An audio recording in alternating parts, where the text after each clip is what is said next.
Welcome to this video on investment settings. In this lecture, we're going to introduce some fundamental principles of investing.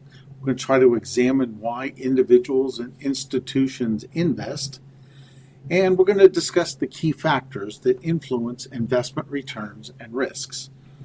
Understanding the investment setting is crucial for making informed decisions in portfolio management. Throughout this presentation, we will use real-world examples for companies like Apple, Tesla, and the S&P 500 index to illustrate key concepts. So what is an investment? It's the process of committing money with the expectations of earning future returns. This can range from individuals to large institutions to corporations seeking to grow their wealth while managing risk. So investment decisions are made to grow wealth over time.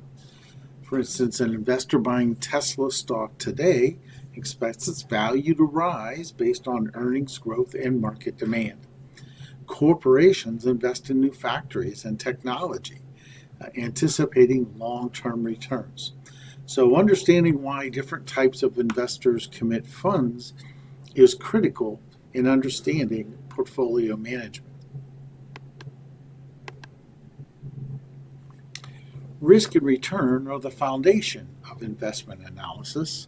Investors use historical returns to estimate future performance. For example, the S&P 500 has historically returned approximately 10% annually, though returns have fluctuated substantially. So by measuring risk using standard deviation, investors can compare asset volatility, especially for companies maybe like tech stocks like NVIDIA, tend to be much more volatile than government bonds. So we use this holding period return to measure total returns. This example shows an investment. We began with $100. It has grown to $110, and it paid $4 in dividends over this time frame. The holding period return is just the ending value plus cash flows, in this case $114, divided by 100, the beginning value. So it's 14%. Now, time is important. Right? It's not just the increase in wealth, it's also the time that takes. Doubling your money over 100 years is not a big a deal as doubling your money in 6 months.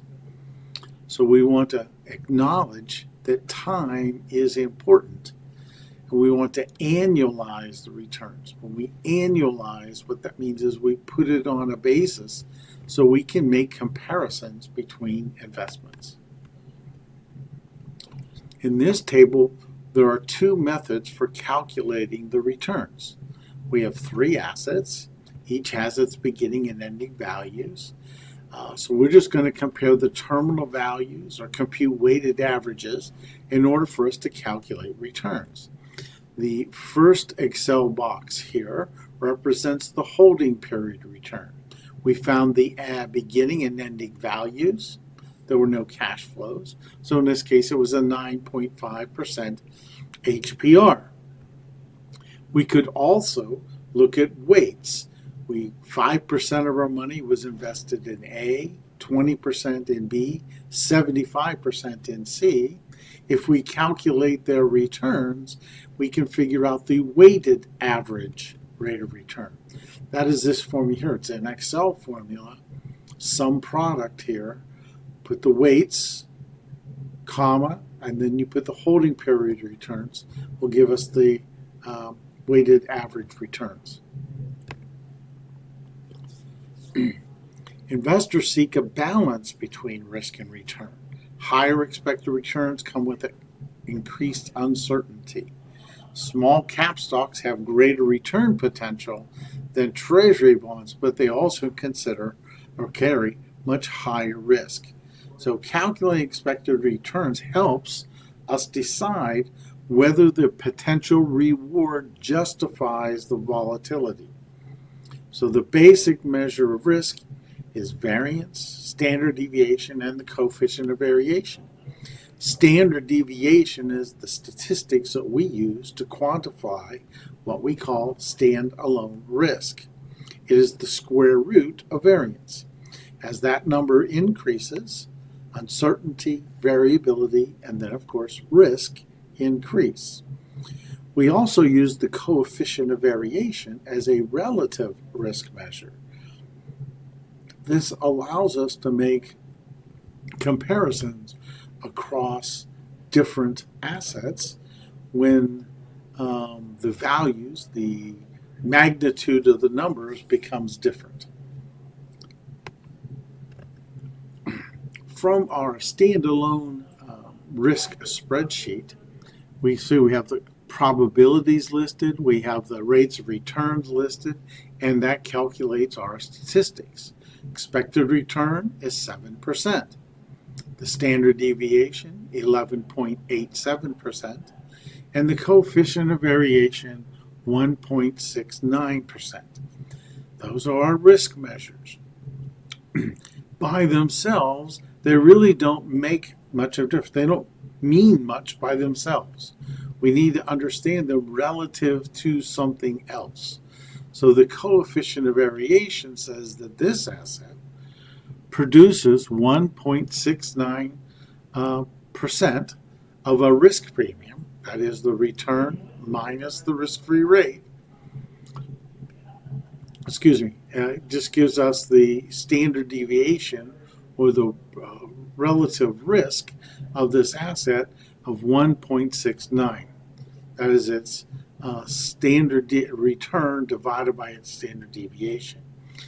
The Sharpe ratio is something we'll talk about later, but it is essentially the risk premium, the return minus the risk-free divided by standard deviation. In this case, we see it's 0.337. It's positive, so that means we're earning a higher rate of return than the risk-free rate, so at least that part is good. But relative to risk, we see that there's relatively low value here. So the greater the Sharpe ratio, the greater the performance of the asset. If we think about historical returns, we can gather historical percentages and again, of course, calculate them. These are arithmetic averages since this is historical data. But again, we see the average rates of returns for these three assets, Coca-Cola, Molson, and NVIDIA. One of the things to note here is look at standard deviation. Clearly, it says that the standard deviation for NVIDIA is much higher than the other two assets. However, when we look relative to returns, what we find is that Molson Coors is more risky based on returns that are provided. So again, this coefficient of variation helps us put things in perspective with respect to understanding the values of our assets. Thanks for watching the video. I'll see you soon.